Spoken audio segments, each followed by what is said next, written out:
Welcome to a very special episode of Bronze and Modern Gods. Today, we're giving everyone a peek behind the curtain, a first look at what our members enjoy every single week. That's right, every Thursday we go live for our 90-minute members-only live stream featuring comic book news, real-time live chat with you and other fellow collectors, and of course, an extended show and tell that goes way deeper than what we can include in our regular Monday episodes. This time, we're going to share a highlight featuring our good friend David from the channel Still Only 35 Cents, who always brings the heat with some truly amazing books. So think of this as a kind of a sampler platter, a taste of what membership unlocks.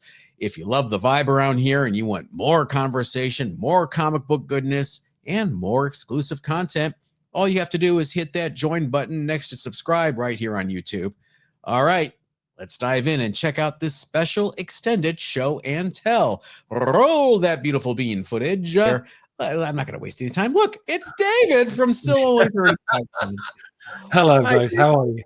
Well, you have lots of fans because you just hit what, 7K subscribers? No, not 7. 5.72 as we speak. So keep going. Massive jump. You're going to hit 10K well before we do. We're going to have to start sabotaging it. I don't know. No. He's focused, unlike this rambling. That's true. We do kind of ramble. But isn't that what like the Manosphere podcasts are? Like people rambling in front of a microphone for an hour. That's kind of how this show started. The two of us just kind of just BSing. Yeah, still is. Now it's 3 of us. David, remind everybody, give yourself a plug, please. Still only 35 cents. This is my 2nd anniversary this Oh, wow. This week. So time flies. I did want to, it's a part of the reason as well for coming on is to say thank you to both of you, because I do think I couldn't have done it without you. Inspired the channels to somewhat, because it's quite similar in terms of at least the topics anyway. And there's certain crossovers in terms of books that you talk about. But yeah, no, it's a lot of fun. It's a lot of hard work, as you both know, but it's a lot of fun, especially when you find something new and you can share it with people. So that's the thing I love the most. Well, congratulations. That's awesome. 2 years. I would say you've built up a really nice catalog of work, and I watch it weekly, if not more so, because sometimes you drop a lot more than we do. I don't know how you do it, because I know what you do work-wise. You are a machine. But I will say, when I had a corporate job, I had a lot more time to fart around and do this.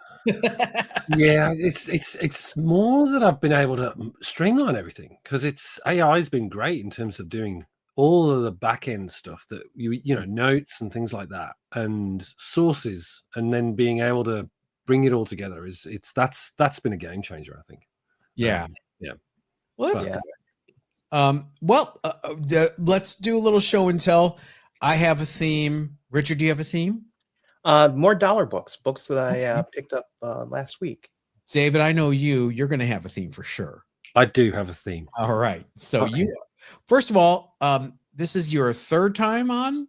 I believe so. I was going back and looking, because I didn't want to duplicate any books, because it's always hard when you forget what you've presented. I know, Richard, you have that problem a lot. I do.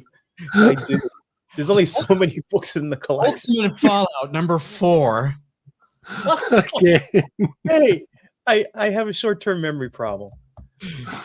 I just like it when you bring it up and you go, have I shown this before? Oh, no, you'll say, John, you'll go, I think you might have shown that before. No, I'm positive I haven't. That's my nice way of saying it, David. I don't want to stop recording. One of my favorite things, seeing that. I love watching Ultimate Fallout. Oh, wow. I should. All right. And to be fair, Richard does have 100 variants of Fallout. There we go. All right. Let's have we ever talked about your comic book origin story the first 2 times? I don't think on this. I've talked about it on another channel. I think Only Slabs once, because that's obligatory. But I don't think we've ever talked about it. Take it away. Tell us. So my dad was a newsagent when I was a kid, and so I was exposed to magazines and comics very early on. And as I say, my first comic book was X-Men 129, where I picked that up off the shelf. Hello? Are you that young? I am 53. How did you avoid getting into comics? So you were Earlier. Yeah. Well, I think because we actually didn't have the news agency until later on. So I think it was about 5 or 6 when that happened. So okay, like that's about 5 or 6, right? 78, yeah. Yeah. Just after 78, 79. Explain to us Americans what a news agent is. Yeah, a news agent's. Do you have like? It's almost like it's essentially a 7-Eleven, but it has newspapers, cigarettes, sweets. It was sort of like a one place to go and get your news. Candy stores, basically. Yeah. Here, newsstand. Yeah. So it's like essentially it's a newsstand place, and so yeah, we'd get the Marvel UK books, and then we'd also get the American imports as well. That was the thing that was great about being in the UK. You got both, and so I always eventually gravitated more towards the US books.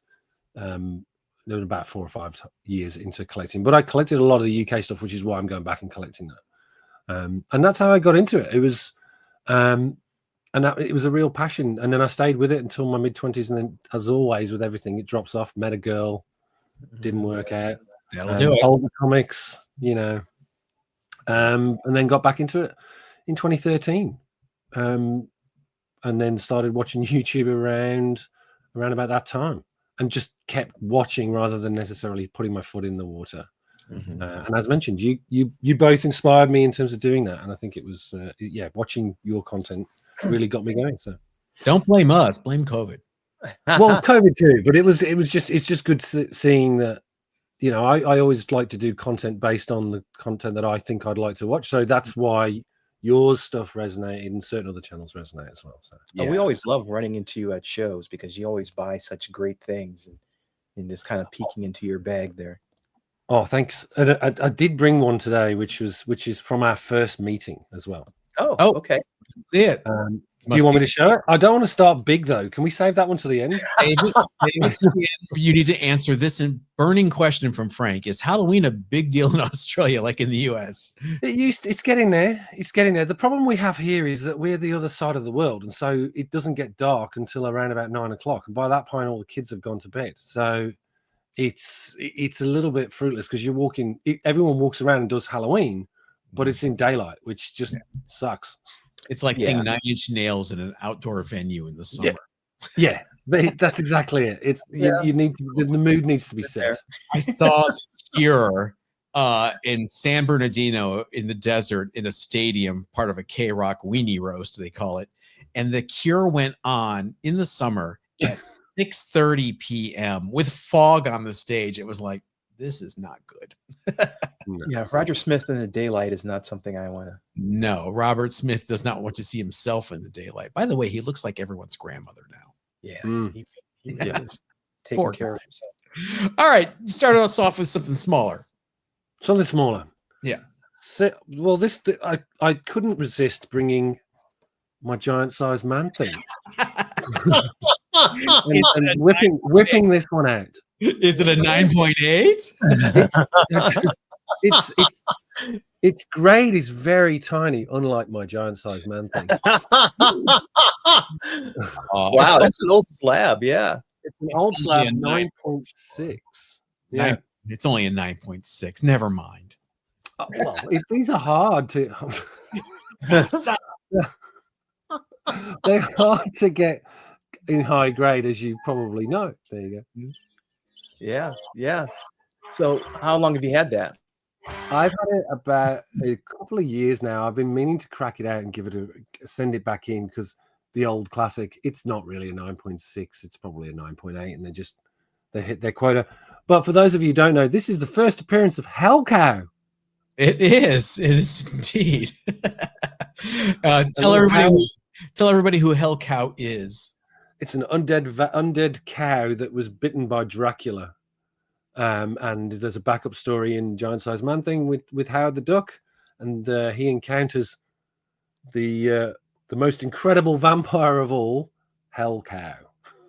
Now, have you read the Howard the Duck Hell Cow story? Have you actually read it? I haven't, because I haven't. Being honest, it's okay. Yeah. Steve Gerber, Frank Bruner art. It's like an 8-pager. Howard is trying to survive in Cleveland. He's still trying to find a place to live and everything. And Dracula's flying over the farms of Ohio, and he's so hungry he stops and he drains the blood from a cow, and the cow becomes a vampire. The cow has a cape like Dracula and flies. It's hysterical. And spoiler alert, the cow, they end up fighting like in an auto mechanics place, and the cow gets his fangs stuck in a tire. So he's helpless. And Howard has a stake and he's coming up, and the cow has a single tear, because he knows what's coming. And Howard's like, forgive me, cow. This is the line. Forgive me, cow. It's the best. It's my favorite Howard the Duck story. It is my favorite Howard the Duck story because it's funny, it's hilarious, it's absurd, but you feel horrible for the cow. He makes you feel sorry for this vampire cow being cursed. The emotion Steve and Frank are able to pull out of that story in 8 pages, it's amazing. Yeah, I will look back and go and read it. I haven't had a chance to go through my Howard collection yet and read the whole thing. That is the next big piece, but I had to get this because, yeah, it's awesome. They bought Hellcat back as well. Yeah, wasn't he like Deadpool or something? Yeah, and then also the Marvel Snap, that game, it's in there. Oh, okay. So, he's a vampire cow. He's gonna come back. Yeah, with the cape as well, which is the thing that I always find hilarious. It's so funny and so well drawn, and so tightly written. It's great. You look at it and you're like, how did this get published by Marvel in the 70s? But yeah, it's awesome. So we'll see. I might crack it out, but that'll be next year, I think, not this year. Excellent. But yeah, great. Get that 10 at PCA. Yeah, right. Yeah. I haven't done any yet. I haven't done any either. You're still slabbing. You went to NYCC and dropped stuff off, didn't you? No, I didn't go to NYCC. I ended up skipping. So I've skipped Baltimore and NYCC. I was going to go, but pulled out because just I like everybody. It's funds and timings just didn't work out. You pulled out your Giant Sized Man thing from going. Can you imagine bringing that out? I bought my Giant Sized Man thing. I want to get it graded. Hey, everyone, I pulled out my Giant Sized Man thing to show you. I asked to grade it for me. Yeah, I'll do that all night. Richard, we're going to go in reverse clockwise, which is also known as counterclockwise by some people. Oh, okay. Counterclockwise. Okay, so these are all books that I bought for $1 a piece, and there's a variety. Let's see which one I want to. Okay. When we were at what show was that? We were at? It must have been it was San Diego. Phil Foglio was there, and I love Phil's work, but I was too chicken shit to go up to him and ask for a signature. He did stuff like this, Myth Adventures. Yes. His art's very recognizable. It's very cartoony, but yeah. Myth Adventures, for those who don't know, is a book series by Robert Aspirin that when I was growing up it was kind of like the perfect young adult kind of book before young adults was a category. And it focuses around this hapless wizard and this demon named Oz, who they travel around and they have adventures in this fantasy kind of universe. And Oz he's a dimensional demon.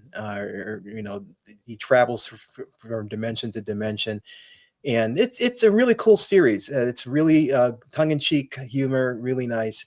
And this is the comic book adaptation of some of the books from that series. So for $1, here we can see him here on the back.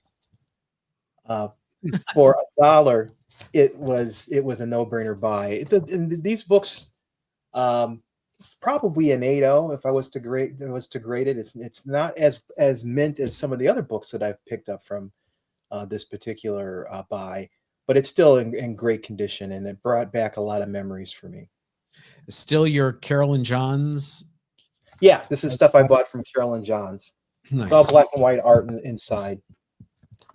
Nice. And like I said, Phil's artwork is very, very recognizable. If you see them, you can recognize it immediately. Let me take a second to answer Sebastian here. Does the Man-Thing standalone series hold its own? Worth reading? I just think of Man-Thing as a random character that drops in once in every Marvel title from the period. David, you first. I love it. I recently picked up the Adventures into Fear, that first part of the run. Mm-hmm. And again, Gerber, right? So that's part of the charm for me. I think it meandered in volume 2 a little bit, but volume 1 and the Adventures into Fear stories are really good. Just nice nostalgic feel. But I think as a character, I like the fact as well he's in Werewolf by Night, the new TV show, and they've sort of fleshed it out a bit more so he can communicate, which is traditionally a problem for Man-Thing. Right? Yes, and a challenge for any writer. Yeah. Richard, Man-Thing thoughts? It maybe I was reading it when, like you said, they kind of meandered, because it had a Hulk's kind of lost. I mean, the stories just didn't seem to be cohesive, and he was a very isolated character. And I guess because anybody who's afraid of him, and touches him is burned. Whatever knows fear burns at the touch of the Man-Thing. Right. It's kind of hard to get buddy with people, and got to work that in once per issue. But yeah, I mean, it really reminded me of like Lou Ferrigno kind of. I had that kind of vibes for the series when I was reading it. I didn't enjoy it as much. Swamp Thing was more my speed. I got better attached with that aspect than with Man-Thing. David and Richard, you ignorant sluts. Here's the real story. Man-Thing, Adventure to Fear, 11 through 19. 10 is written by someone else, Jerry Conway. Doesn't really count. And the volume 1 of Man-Thing, the 22 issues. It's a horror anthology disguised as an ongoing Marvel hero title. It changes a lot.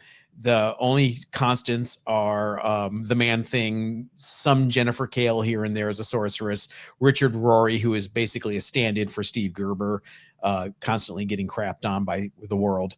But you've got stories about book burnings in Florida. Then the next issue, it's about a school bully getting his comeuppance. It's really a sneaky way for Steve Gerber to tell a bunch of different horror stories. With one continuing thread throughout. Yeah.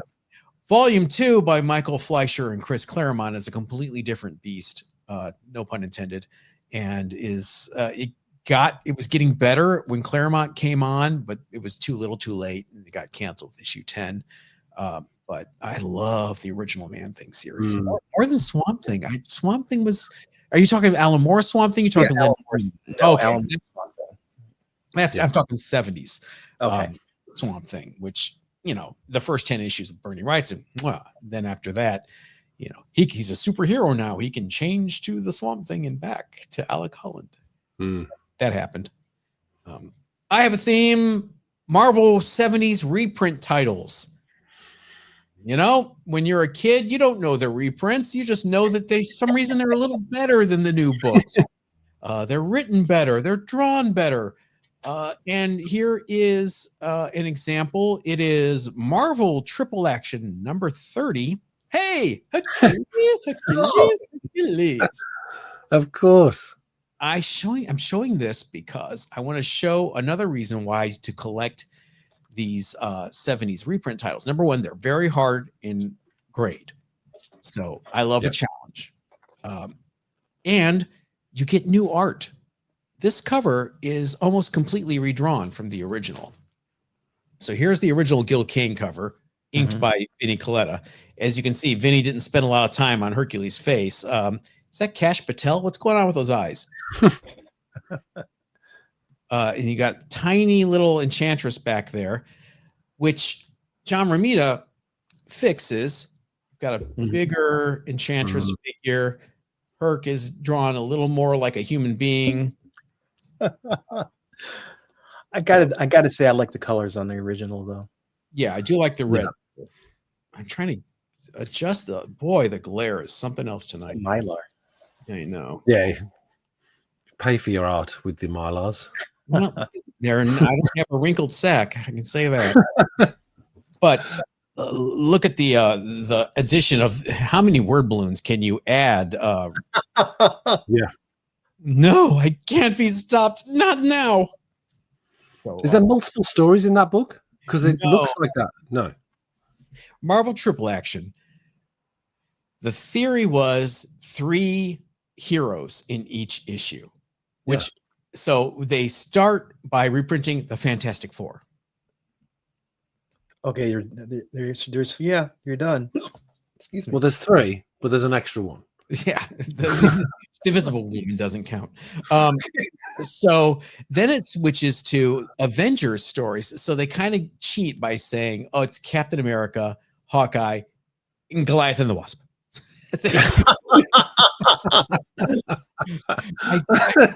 I don't know why they kept the title Marvel Triple Action. You know, they try to cheat there. Eventually, it becomes Marvel Super Action, which makes a lot more sense. Right. Yeah. Reprint Avengers stories. They're very hard to get. I've been trying to get the still only 35-cent ones. I've got a couple of them now but in high grade, you're right. They're absolutely impossible to find. They are really, and not only that, no one brings them to shows, you know? Yeah. Yeah. So, but yeah, Evan has a good point about the logo. Man, you got enough of a trade dress there, guys? Yeah. All right, David, take it away. So I didn't mention the theme for me is obviously it's Halloween coming. So I thought, horror. So this beauty. Ooh, that's beautiful. Speaking of Wrightson. Yeah. Number 4 of the DC 100 Super Spectacular.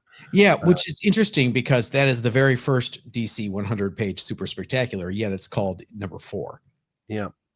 And then the thing that I love most about this is obviously the beautiful cover, but it's Virgin on the back. Oh, nice. And it took me a while. This one I found at Heroes Con 2 years back. And the story goes, I was watching a certain controversial YouTuber who dramas.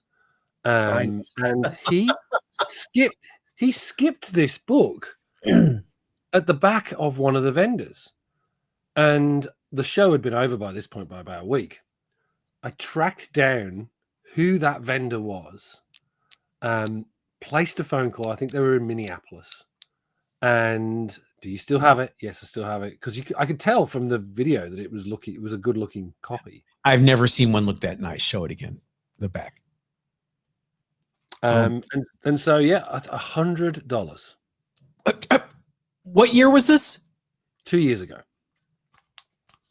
You're guilty of highway robbery, correct? Well, that was the price that was listed on it, and so I paid it.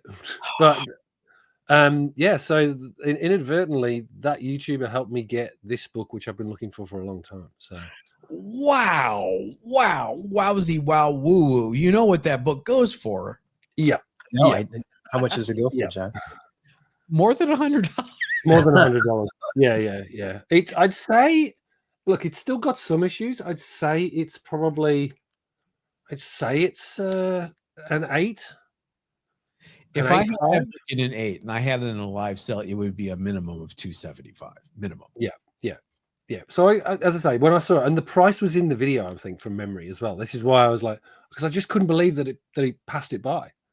See, when you spend time focused on drama on your channel, maybe. But yeah, look, I'm grateful that happened, and it's a nice little story. Some good came out of it. Yeah. Wow. I'm stunned. Every week, someone stuns us, Richard. Yeah. There you go. And it's funny. I think I know exactly who you're talking about. Is small. Well, I think we're all going through our midlife crisis, so that's okay. You know what? I was really smart this week. I've learned my lesson from the past couple of weeks with our guests bringing like just total bangers, that now I have Richard go after the guest. Yeah, because I've got basically the opposite. Dollar books. Dollar book. Yeah. Some of them are pretty cool though. You know, I am a big fan of I don't want to talk about these this week or not. I'm a big fan of Judge Dredd and Eagle Comics in general. Came across this book, Stainless Steel Rat. Nice. And issue number 1 and issue number 2. He's a character in. I don't know if it's the same. No, it's not the same universe as Judge Dredd. David, I'm bringing you up. The same artist. I've read this is also a comic book adaptation of a book. I've read a number of the books, and it's been a long time though since I've read them. David, do you have any backstory on Stainless Steel Rat? Stainless Steel Rat, from memory, Ray Harrison, I think, was the original author, or is the author. Right. It ran in 2000 AD alongside Judge Dredd during the Judge Death era. So if you get the first appearance of Judge Death, I think Stainless Steel Rat is running. I think they had like 4 or 5 seasons, so they copied the stories throughout the books into the 2000 AD. So yeah, it's great seeing those. I've picked up those as well, and they are super cheap for some reason, and great book. I know. Again, this is a $1 book. He's got an ad for Strontium Dog here on the back, which is another book from Eagle Comics, that same artist. Great. You know, this just made me think of the 1980s when I saw this. You know, I remember reading the Stainless Steel Rat back in the day. Saw this for $1, and like David said, I'm just surprised it's so cheap. I didn't realize. And this is, when looking at it, it's a 9.4, 9.6 maybe. I mean, it's in great shape. If I was still slabbing things, I would think about slabbing them. But yeah, that's probably not going to happen. That's Harry Harrison. Oh, Harry Harrison. Mm-hmm. What happened to Alan Grant? Pardon me? What happened to the writer, Alan Grant? He was so good. He did Batman or Detective Comics for a long time with Norm Brayfogle. He just kind of he didn't pass away, did he? I don't know. I don't think so. Ugh, those bags is disgusting. It's a crinkle. No, it's you know how bags when they get old they stop being clear. Yeah. So I need to rebag these anyway. This yeah, it's beautiful book. Again, this is nostalgia. If you like Judge Dredd, especially like David said, around the Judge Death era, it's worth reading. And if you come across the books are worth reading too. I will definitely say so. Yeah, they would. And it's Carlos Esquera on the art, who is a classic Judge Dredd artist as well. So yeah. Breaking news: Bronzeville says Nightwing 130, the pumpkin ass cover, made the trending list on Key Collector. I blame you two. Oh, it's funny. David, you said you looked for 35-cent variants. Found a December 35-cent variant that it never had a top staple on it. Does that affect the grade? Because it's easy 9294. It does. It does. But you want to be specific about what you're looking for, though. You're not looking for 35-cent variants. No, I'm looking for the 30, still only 35-cent logo. Anything that's on a book, and I'm down to 67. I think there's a lot. There's like 350, something like that. Oh wow! You got the Kid Colts and the Royal High Kids. I've got one of those. They're super hard to get in high grade. Really ridiculous, those. I've just been hunting and hunting. They're impossible. And Hanna-Barbera books, impossible. Although I've made a good dent on that. I've got the Dave Stevens one, which you both fans of Dave Stevens. TV Stars #3 is inked by Dave Stevens. Yes. And there's also a Dynamut, I think that's tough. Dynamut #1, I think, is still only 35 cents. Maybe. I don't think Dynamite is in the range from memory. Yeah, I think that's one. But yeah, I think that's another. Is that another Dave Stevens one? Yes, because there's a Space Ghost backup that is Toth as well, I believe. Yes. Yeah, some good art hiding in those. Also, Steve Gerber stories after he was fired by Jim Shooter somehow sneak into those Marvel Hanna-Barbera books by a new writer named Reg Everbest. I'll let you work out the anagram. Oh, it's funny. Mark Evanier hired him without telling Shooter and had him paid as Reg Everbest. All right. More Marvel reprint titles from the 70s. Marvel Double Feature #5 with a new Ron Wilson cover. Ron Wilson came out of nowhere and just became like right next to Gil Kane, one of the major cover artists for Marvel in the 70s. Lots of Ron Wilson covers. Yeah. There you go. Excuse me, but I have a couple examples here. A lot of the Marvel double feature covers reprint the Tales of Suspense covers as well, but there are some new covers, including This Beauty by Gil Kane for #15. And then there are some new Jack Kirby covers when he returned to Marvel. I mean, they're not even pretending that trade dress doesn't take up half the cover, are they? It's just... hold on. It's a contest between Marvel Triple Action and Marvel Double Feature. Who can take up more real estate? I think they're working on the principle that they will have to only pay half a page rate. Ooh, you think? I think it's a little more innocent than that. I think it's Spinner Rack, which is the main place where you can find comics in the 70s. Yeah. That way it's, above the Spinner Rack. So if you know what you're looking for, there it is. Gotcha. Okay. And then as the Spinner Rack went away and it became more of putting the comics on the shelf, that's when you start getting the corner symbol being more important and the title being in the corner. So there are practical applications for some of these decisions, and some of them are just like, why? Evan and Richard could probably tell you this is crazy in terms of logos. I don't think it holds a candle to the 70s Superboy and the Legion of Superheroes logo, which literally takes up half of the cover. It does. Yeah. So there you go. That's true. But I don't think about that. I'm a Legion guy, though. Someone needs some Metamucil in their diet. I did giggle when you pulled that out originally, and I was thinking exactly that. But yes, one Metamucil cookie per morning. Apple cinnamon.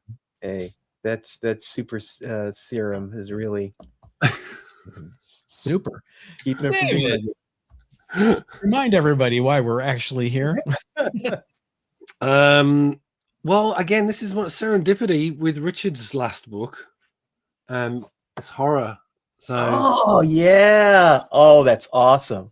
That is if you can pick up any book of Judge Dredd in the Eagle Range, it's got to be this one in my mind. Yeah. It's a tough one to get in grade because it's all black, and you get this amazing Brian Bolland cover, and on the back, nice. Yeah.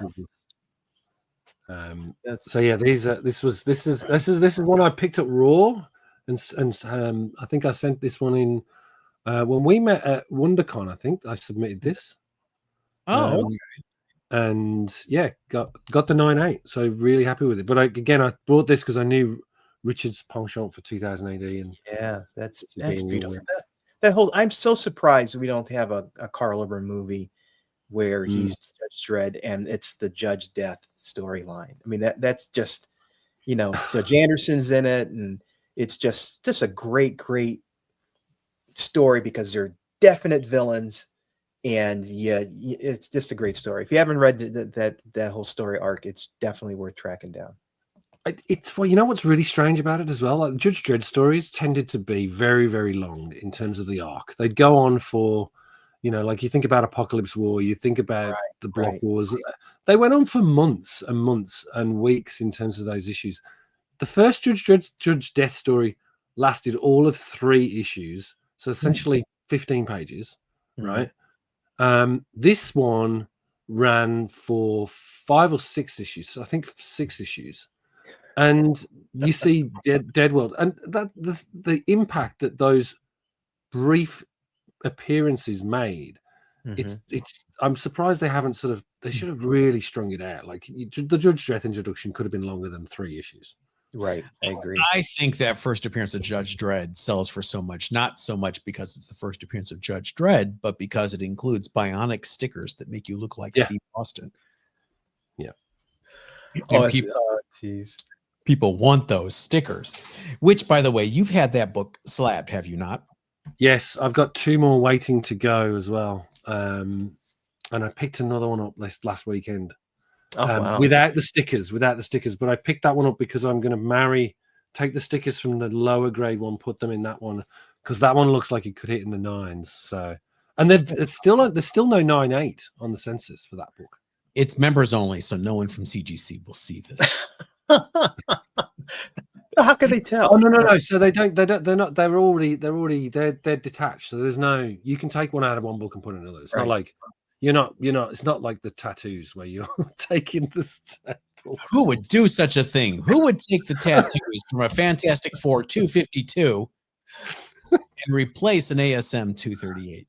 Never been done. Who would do that? If you get a 9.8, you gotta let us know. I'd love. I would be, but I don't know what that would be worth because they're so hard in any grade anyway. My highest copy I think is a 9.2 so thus far, and I've been buying them up as I see them because they're so under the radar, and there's not that many of them out there that I'm just grabbing them when I can. I've got the full 500. Well, I've got all of the 2000 AD books up till today, all in super high grade. Got a really minty collection, and I've got probably about 3 under copy runs as well. Oh wow! It's like Forrest with the Daredevils. Do you have a copy of Warrior #1? Oh, here we go. I think the question. This is another one I was debating to share today as well. So this, but that's not that one is going to get cracked. This one I was hoping for higher. The one I've got, which is I reckon is in the 9s. But yeah, I've got this is a classic book. First appearance of Miracle Man. Yeah, show the how thick that slab is. Yeah, so big. Holy moly! Look at it. See? Look at the book. The book's like just It's 10% book, 90% slab. That's it. Are they all like that, or did they just like freak out on you for some reason? I think I think they put them in a new slab. The Warriors never used to grade it.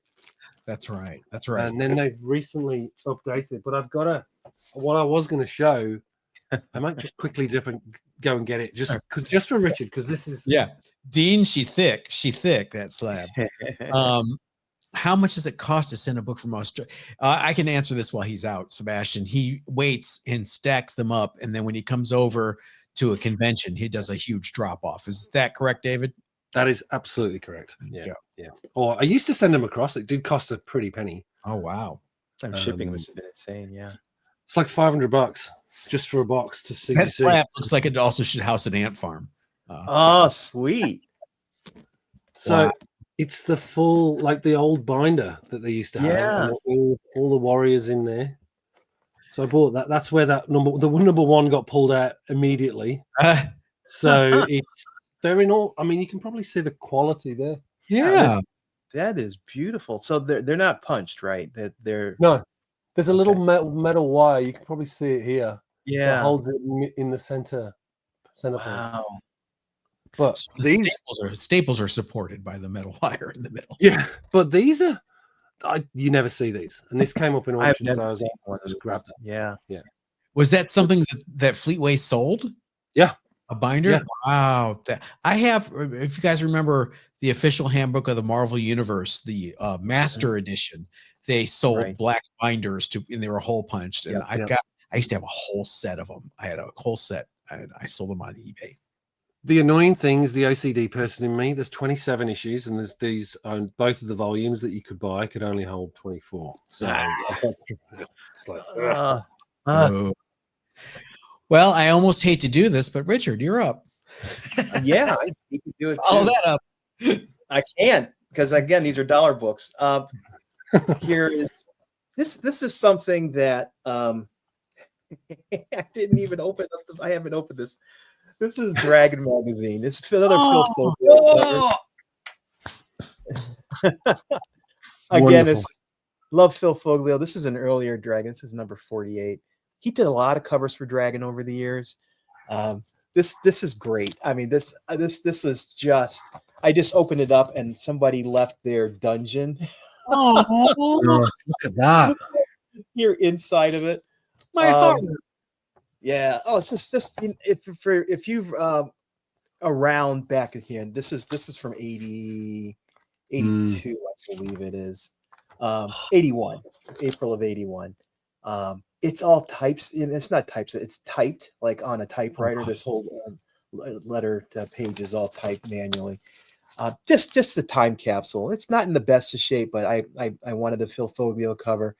And I just have fun reading old magazines from the time period, and this just brings back a lot of memories of playing Dungeons and Dragons and having to keep track of different sized dice and graph paper like this. You know, having stuff on graph paper. That is so detailed. This graph is amazing. That was $1 at Carol and John's. Yeah, it was $1. How many did they have? They had a few more. Why did you not buy all of them? I have a storage problem. I don't have the ability to store everything that I would buy, so I have to pick and choose what I actually. Why did you not buy them all and then mark them up to $6 for Forrest and Evan? Well, they may still be there. This collection was just sitting there, and they have different sections. It's all dollar bin stuff. So I just picked up the stuff that appealed to me. That is awesome. Frank is absolutely right. Buy everything. Yeah, buy everything, especially Dragon. Because here's the thing: we couldn't get that very often in the UK, right? And I always because you'd get what's the Arcana book, the D&D one, which is basically a reprint of all the Dragon articles. Oh yeah, okay. The Arcana. What's it called? I can see the cover in my mind right now, David. Ars Arcana or something like that. Yeah. I mean, yeah. And it was like I was always going, so jealous because we had White Dwarf. Mm-hmm. Oh yeah, 40K stuff or Warhammer stuff. Well, back in the day, it wasn't because Games Workshop were an agent for the TSR. Oh, okay. And in the UK, and so they were essentially doing a lot of D&D, like it was essentially Dragon in the early issues of White Dwarf, and then they sort of lost the license, and that's when the whole Warhammer stuff kicked off. And you had Starburst instead of Starlog. Mm-hmm. Yes, yeah, that's correct. Again, this is all hand typeset, not typeset, but it's all photostats and people putting together stuff by pasting it up. That's everything is computers nowadays. This is a lost art, putting together a magazine now. I used to be a paste up person in an ad agency in Avon Lake. Seriously, I was double-sided or rubber cement and pasting down type, and oh man, Dragon ended up expanding. Later issues would have like characters for your Marvel role-playing game. Yeah. Mm-hmm. So did they have any non D&D stuff at that point in 81 in there? In 81, I wonder if like Tunnels and Trolls or some of the other Top Secret. Yeah. what was the TSR's James Bond game that was called Top Secret, I think, and there was a science fiction game they had as well. Star Frontiers. What was it? Star Frontiers. Star Frontiers. Thank you. Yeah. For those who are old, Lords of Alicia was a old email, not email. It's a play-by-mail game where you mailed in your turn, and someone would hand process it and then mail you back the result of your turn. And this article is basically a summary of some turns to some people in the state of the world. There are a number of play-by-mail games back in this time period, and I used to pore over these pages just to follow the story as these people were playing out their games. And it was never anything that was immediate, because you think about the mail turnaround time. So there's a turn a month. What a different world we live in nowadays. It's just amazing. Is it because we were younger, we had more spare time, or has the world changed and taken away our spare time? I think these devices have taken away our spare time, because every now and then I'll be in a situation when I don't have my phone handy, and I sit there and I fidget, because I'm so used to having some kind of endorphin rush from information coming from my device. Back then, we didn't have that. If we weren't physically reading something, we had to, we had time. We had time in our day. I think it's just the fact that we are now connected 100% of the time that we lose that kind of space in our day. I was telling Raphael, and I think David, you can relate to what I'm going to say. He has always lived in a warm climate, Mexico, here, with a little stop in Berlin where he got to experience winter for the first time and hated it. David, you're like the same. Ohio, we shut down for 5 months out of the year, and you're trapped in the house with nothing to do. It really spurs creativity. I used to draw. I used to write. I used to have more time for my collection and reading. And yeah, oh man, can you imagine? Man. So I think that has a lot to do with it too. When you're able to be outdoors more and do that, I think that kind of takes away from this. Vexer, you're absolutely right. Growing up saps away your time. Yeah, but we're getting to be old man raging at clouds. I hear you, TT. But man, Dragon, man, that takes me back. It was always too expensive. What was the cover price on that? $3. $3. There you go. Which was a lot of money in 1981. Yeah, it was. When comic books were 30 cents a piece, 35 cents a piece. So I'd go to the hobby center at the mall. They carried it, and I would just it's the same thing with Walden Books and Billboard magazine. I would try to memorize the Hot 100 real quick. Oh yeah, I would have the people come up to me and tell me that I needed to either buy it or put it back, because I would sit there and read it because I didn't have any money. All the Doctor Who Target novels, I would go to Walden Books and okay, I'm going to stop at chapter 5. I'll come back in a week and pick up from there. All right. More Marvel 70s reprints. Excuse me. This is near the end of the 70s. Marvel double feature runs out of Tales of Suspense stories. So what do? They rebrand as Marvel Super Action and start reprinting full Captain America stories from Captain America 100, except all of a sudden issue 4 pivot for some reason and reprints Marvel Boy stories from the 50s. Wow. Can anyone tell me why they did this? I can tell you. Marvel Boy stories from the 50s, though. It's on the cover. The reason why we talk about it a lot on this show, because of Quasar. Trademark preservation, or exactly trademark preservation comics. They had to use that logo to keep the trademark, because you can't lose a trademark for a character that has Marvel in the name, because someone's going to take it. So before that 20 years is up, they got a reprint. Now there was Marvel Boy stories in Marvel Tales. Wait for it, almost 20 years prior. So we're reaffirming the trademark. What's the best way to do it? Have them guest star in something, have them be a Marvel team up. Even easier way, just reprint a bunch of stories and use the logo on the cover. See, Wow. the class is paying attention in the chat. Wow. So this is a Joe Sinnott cover by himself. Primarily known for inking, but he would pencil here and there. Really beautiful. It is just wall to wall Bill Everett. It's great inside. And then, after that issue and going forward, it would go back to reprinting the Captain stories from Interesting. the book. Have they ever missed one where they've had a trademark and they've missed the date? My memory seems to serve that there is one instance of that, but I can't think of the life of me. A Marvel named character or just a character? Just in general, but mostly comic books, because to your point, like, unless there's a whole bunch of these new stories, I keep thinking, why are we getting, I don't know, you get these random characters out of nowhere. Oh, Bug, it was on your video. Yes. Talking about Bug from Micronauts. It's like, Exactly. Why would you want to keep that original IP going? There was a Bug one-shot from, I think, 1997 that was published solely to affirm the trademark for Bug. I think because it's such a general name that they're afraid someone can grab it, because there's never been a Commander Rand special or a Marionette special, which Marvel owns those characters from Micronauts as well. But Bug is a very singular thing. You've got Eric Larson publishing Ant.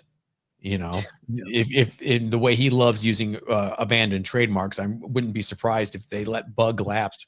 All of a sudden, there's Bug and Savage Dragon nude getting raped by Mickey Mouse. I wish I could say that that's a long shot, but no, it would happen. Where is Marvel Boy now? The actual Marvel Boy from the 50s was driven insane by the quantum bands and came back and fought the Fantastic Four and blew himself up, basically. After that, Wendell Vaughn was a SHIELD agent, and they found the quantum bands, and they gave him to Wendell Vaughn to be one of the super agents of SHIELD. He then became Quasar. Insane? What's that? He didn't go insane as well? No, there was it's about willpower. Apparently, It's kind of the Green Lantern ripoff. I'm saying it. There is a thing about the quantum bands. You become the protector of the universe if you have the quantum bands. So you have to have the certain stuff. And Bob Grayson, the original Marvel Boy, did not have the stuff. Now, it's been retconned in Agents of Atlas that Bob Grayson became the horrible name, the Uranian. That is pretty bad. Because he's from. Someone say it. You say it. From Uranus. Thank you both. Thank you. So yes. Hank, didn't Mary Marvel from Fawcett lose copyright? Wow. I do not know. Wow. Evan, that is a different Marvel Boy. That is the Grant Morrison Marvel Boy. Again, Trademark Preservation Comics just create a new character named Marvel Boy. That's a good question. All those characters from Fawcett, what happened to them? Well, DC owns the Shazam family. I don't know why they would let Mary Marvel lapse. Did anybody hear about that? There are so many in the Marvel family. I could see like the uncle. I could see letting him lapse, but the Mary Marvel, young Kid Marvel, and Captain Marvel, I'd see keeping those current. Where's my Talkie Tawny one shot? Talkie Tawny. All right, David. How many more books we got? Or is this is the last round? All right. So I brought this along because this is we mentioned it at the beginning. This is my 2nd year anniversary on the show. This is the book that I showed on your live stream when we were at Baltimore. This is the Incredible Hulk. Yeah, issue 1 that came back that I've never shown to you. Well, not to you both directly, but did you have your friend Neville press that for you? No. This was CGC did this. Oh, well, you are a brave man. CCS. But yeah, it came back a 5.5. yeah, I was looking back at that video the other day just to sort of see. So yeah, I was really happy when it came back.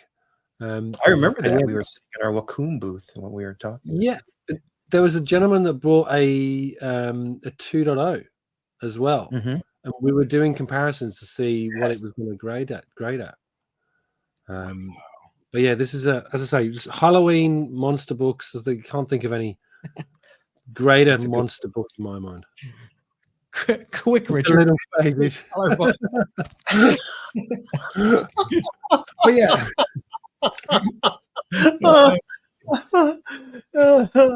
Yeah, I should sit here with that. Remember that meme where I'm happy for you, that black kid.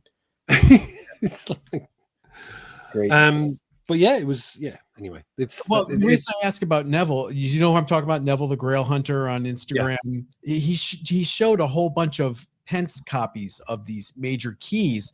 And it was like, I'm pressing these for a friend of mine to submit. And I thought he's going through them all. I'm like, those are all David's books. No. So he's an agent for CGC. Okay. So he sends them all across, because it's always funny. I love his Instagram account. And you go, he goes, oh, look at all these great books. And everyone goes, oh, they're all yours, right? But they're actually probably all people that are submitting through him. Yeah. So yeah, I don't submit through Neville. I go direct because it's just it's a lot easier. Yeah. So walk me through. I'm not judging, but walk me through the decision to have CSS press those books. Because if you recall, I had it shipped to me in the US. Yes. And then I had to. So in certain instances, I've got no opportunity to send it to a presser, then send it on my behalf. Okay. So or to grab it in hand and press it myself. So it's more need and necessity than it is actually choice. Because you ship them here, I'll do it. I just don't want to see them get popped, you know. Yeah. And not only that, and they only do cold press, by the way.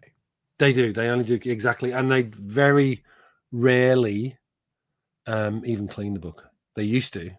Right. Talk about the Hulk being gray on the cover. You want to bring that up again? Yeah. Something about the ink at the time. That is correct. They tried to do him gray. It worked on the cover. If you, David, crack that open so we can go through the pages. Well, I can tell you, he's green on the inside. There's a couple of instances where the gray comes out as green, so they just went to gray to green. Sorry, because it just was a lot easier because they just couldn't get the colors right. Right. Kmart, a book that Mile High Chuck Rosansky doesn't even own. Okay, Richard, your turn. Well, gee. All right, we'll see what my dollar bin can pull out. We're going counterclockwise in celebration of David being in Australia and the toilets flushing the other way. Yes. Yeah. This is a mint book, and it's Avian 3D. Turn it over. Yeah, there he is. There it is. Flaming Carrot. Yeah. This is. Oh, look. It even has the glasses. Wow. So, and they're unused. There's actually two pairs of glasses in here.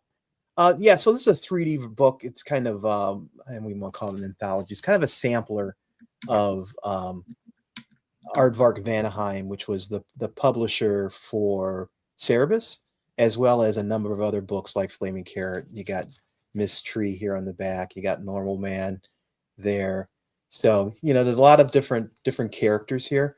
Yep, this was in the dollar bin. Wow. And it is, looking at it with a press, it's a 9698. It's easy. That, David. It's great. Yeah. This is my point. Yeah. It isn't it great that you can have that juxtaposition and a $1 book can blow that one out of the water? That's the great thing about this. I'm you know. Yep. AV was a strong. I liked the books that they published. Aardvark Vanaheim. Cerebus was one of my favorite books at the time, and then things kind of fell apart as Dave got closer to his 300th issue. But at the time, it was still enjoyable. Yeah. So I forget what year this came out.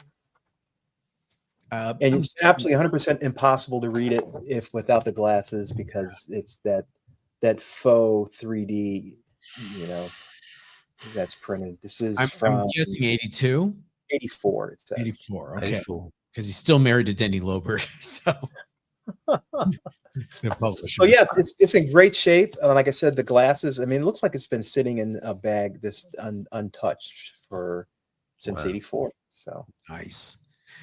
Oh, John has to follow that. Okay, fine. Marvel reprint titles. I actually have two more. First, Thor used to be so popular. Do you guys realize how popular and best-selling Thor was in the 60s and 70s? Fantastic Four, Amazing Spider-Man, Thor. Really? Yes. With the these and thous, I thought it was because back then it was the last character that I was interested in. Thor under, Jack Kirby was a top-selling title for Marvel. It's so much so that they had a Thor reprint title, Marvel Spectacular. Here is the first issue. Hey, Hercules, twice in one show. And you have just a tough run, 12 issues, David? Of that one. Yeah. Yeah, I think so. I don't think it's on my list. I don't think it got as far as 78, did it? No, it wouldn't. I think it actually went 16 issues now that I'm thinking about it. A lot of these reprint titles either just got canceled or they pivoted to new stories. Another good example that also reprinted Thor stories. I almost said store stories. Thor stories was a special Marvel edition, which started off reprinting Thor, then switched to Sergeant Fury reprints, then switched to all new stories with a new character called Shang-Chi, Master of Kung Fu. This is Marvel Spectacular. The bad part about these 70s reprints is they only had 18 pages, so they had to cut 2 pages from each of the original stories. So sometimes there are pivotal scenes missing. Sometimes, Jack would throw in a full page splash here and there. Those got excised pretty simply. But, I think Evan speaks for most of us when didn't give a crap about Thor until 337. Yeah, that was me. It was Simonson that actually made me read that title. Guilty. I think also Thor, I don't know how you guys felt. Thor felt it was supposed to be a superhero title, but it really felt more like fantasy and sword and sorcery to me as a kid. They're always going into space on like some big giant Asgardian Nordic looking boat in space. And it's like, here's the recorder for the 51st time.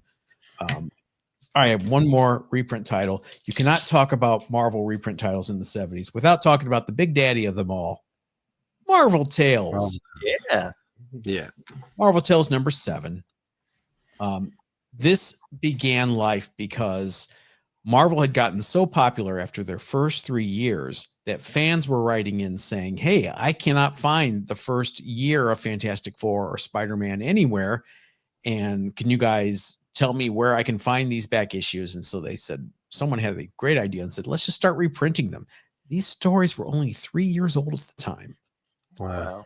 And they're reprinting them. Classic Thor cover there, by the way.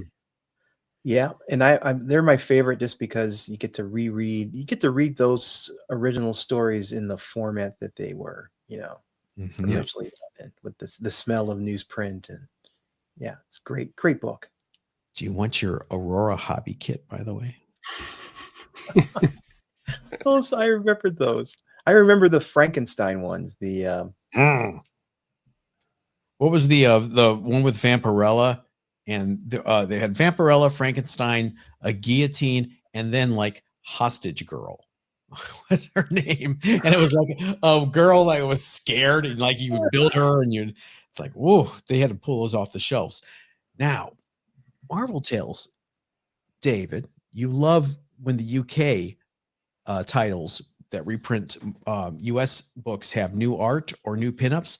Some of these Marvel Tales have brand new pinups by Kirby and Ditko that were not printed anywhere else. Is that Ditko? That is Stevie. That's Sturdy Steve himself. Wow. So you kind of have to go through these books. I know there's another one that has a Doctor Strange pinup by Ditko that was not reprinted anywhere else. So, by the way, Marvel Tales 7 is on sale now. Thanks. So get it. And then here is a Thor Kirby. And this is the funny story. You have this classic Kirby cover. I've talked about this on the show when I've shown this cover. You know, you think, oh, the majesty of Thor and the heroism. And the story inside is Thor versus the Thug, which is basically him versus a bank robber. Don't waste my time like that, Marvel. I'm trying to see. Yeah, those are the only 2 new pinups in that. So there we go. Let's catch up on the chat. Richard, I recently bought some original art pages from Cherry number 11 that was in 3D. So I have 2 of each page for the slight offset. They had to do the red. Frank. That's awesome. Yeah, just drop a comment and let us know where you bought it, because I would love to chase down some Cherry original art. Soft Cell, Dragon Magazine, Judge Dredd 3D. This episode stuck in the early 80s. Not have it any other way. Love the way early Marvel Tales covers look. Books that thick have to be a nightmare to press. No. Frank, there's Immaculate Comics sells a plastic square that that's nice. Surrounds the book so you can put your sheets in, and it actually works really well to keep the spines from getting crushed. That's what I use. I have a piece of 3mm thick MDF board that I use against the spine, and that keeps it from being compressed. And that's always worked for me. I should scan my piece of plastic for you, and you should just 3D print. 3D print it. Yeah. Sorry, Immaculate Comics. All right, everybody, let's thank our special guest, David, celebrating 2 years of what? Tell everyone. Still only 35 cents, your regular dose of vintage comics and collectibles. There you go. Almost like you've been doing this for 2 years now. Everybody in the chat, thanks for being here tonight. We are super happy each and every one of you is here. We're happy David was able to join us. We're happy Richard's here. Richard, you want to get your Romper Room magic mirror and look through it and say everyone's name? Romper, bumper, stomper, boo. Is this flying right over David's head? Probably. No, I get it. All right, good. Thanks, everyone. We will see you on Monday for a brand new regular episode. And then next Thursday, we have on tap to join us. Oh, a good one. Boy, Richard, all these bangers in a row. Brett Rubin returns. So get ready for more 9.8 Silver Age books. Here's my Fantastic Four number 5, Richard. It's a 10. I don't know how I got a 10. And I'm still showing my dollar books. Yeah, that's great. Just prepare for next week. Brett, we see you. We'll see you next week. David, thanks again. Thank you. Thank you so much, David. You're welcome. Great to see you both.